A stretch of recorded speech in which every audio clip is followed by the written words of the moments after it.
Moi te kaikki siellä ja Gadarcher täällä taas ja Gadarcher, niin se muussa videossa oli eri.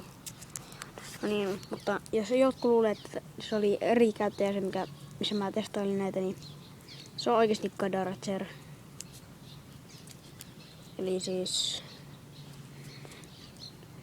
No niin, eli kaikki varmaan tietää miltä tää näyttää. Eli purkalta. Nyt olisi tietysti se Trident Bubblegum purkka.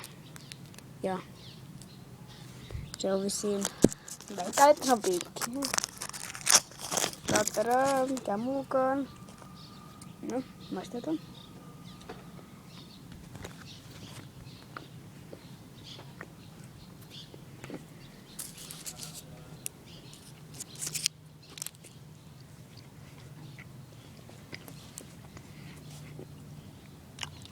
Ihan hyvä. Parempaa kuin muut bubblegumit. Vois kyllä sanoa, että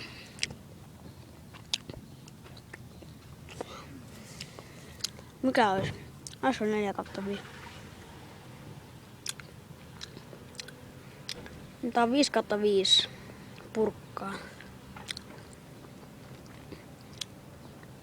Ja, no.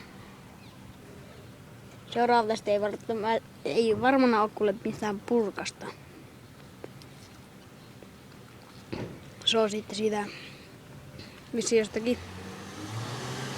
En mä tiedä, että voitte kyllä päättää, mutta eli tykkää, subbaa ja tilaa.